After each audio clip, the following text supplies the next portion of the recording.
Assalamualaikum warahmatullahi wabarakatuh. Good morning, everyone. My name is S.Pd and here I will talk about artificial intelligence in education. Should universities regulate or restrict the use of AI tools like ChatGPT in academic writing? So, as we know, AI has developed well in these eras. So, not only ChatGPT, AI has more engines such as Gemini, Cloud, and so on.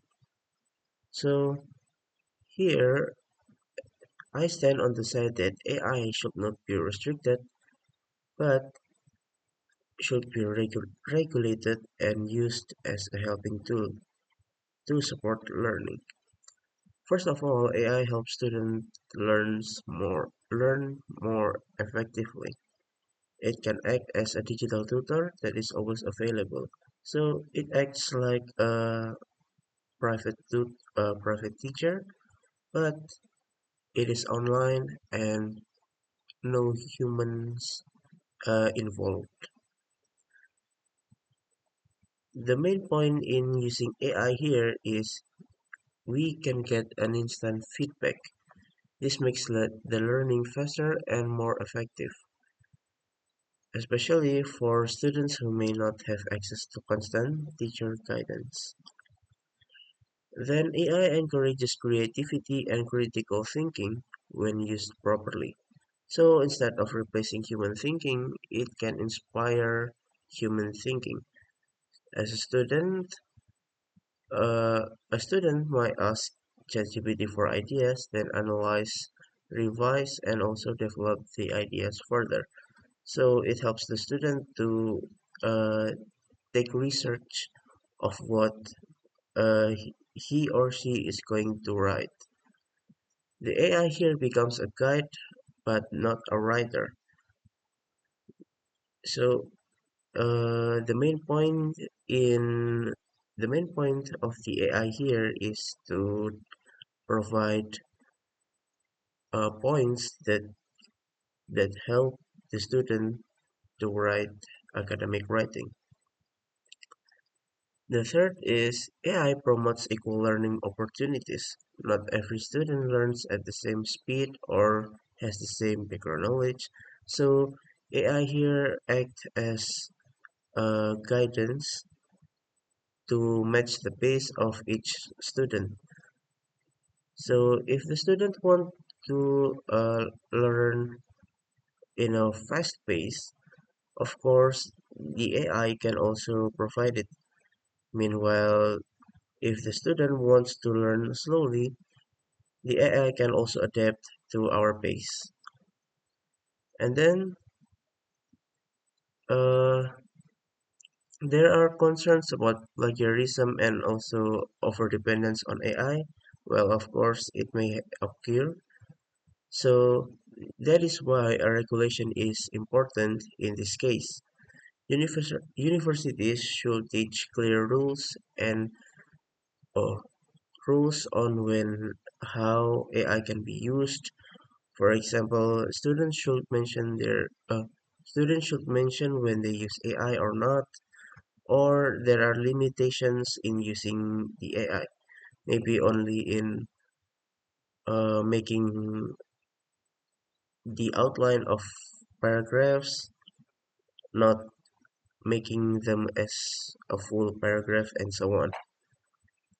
So, in conclusion, AI should be seen as a helping tool and not a harmful one. Restricting it entirely would only hold back innovation and learning. Universities should regulate AI to ensure honesty, but also embrace its potential to make education way more effective. When used wisely, AI can help both student and also teacher reach a new heights in the world of learning. I think that's all I can say. Thank you for your attention. Wassalamualaikum warahmatullahi wabarakatuh. So moving on to the questions required to complete the midterm test. First, Why is it important for an informative speaker to maintain accuracy and clarity when presenting factual information? So, as an informative speaker, you need to be accurate and also clear when delivering facts to audiences. Why? Because it may lead to misunderstanding and it may cause damage to speaker's credibility and also trustworthy. So the important thing here is that the audience understood, remember, and the fact that is delivered is useful for them.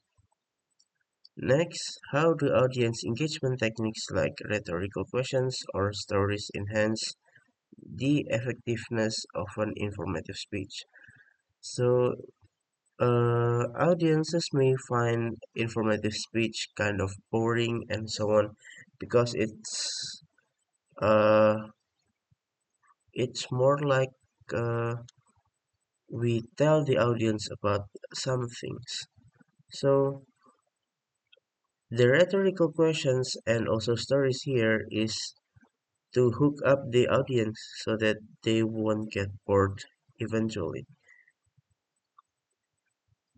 So it makes the speech more interactive and also a memorable experience for the audience so that they won't easily forget. Moving on to the next question. Compare and contrast informative and persuasive speeches in terms of purpose, structure, and also delivery. So, as an informative speech, it aims to educate the audience by presenting facts, explanations, or instructions without trying to change their opinions. So, it is a neutral speech without changing the audience's point of view. Meanwhile, persuasive speech aims to influence the audience to do or to like something that you deliver. So it could be arguments and also supporting evidence and also emotional appeals. And the delivery is more passionate and also convincing. It is just to fluctuate the audience to be one mind with us. Moving on to the next question, how do ethos, pathos, and logos work together to create an effective persuasive speech? Ethos, pathos, and logos are three main appeals that make persuasive speech effective. Ethos builds the speaker's credibility by showing knowledge, honesty, and also good character. Pathos appeals to the audience's emotions, helping them feel empathy, excitement, or urgency about the topic. And logos uses logic, fact, and reasoning to support arguments clearly.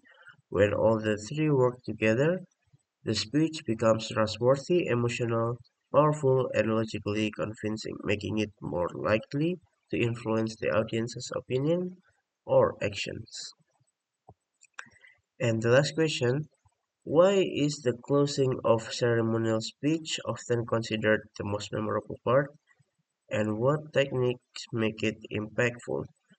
So, the closing of a ceremonial speech is when we leave the final emotion or impression on the audience.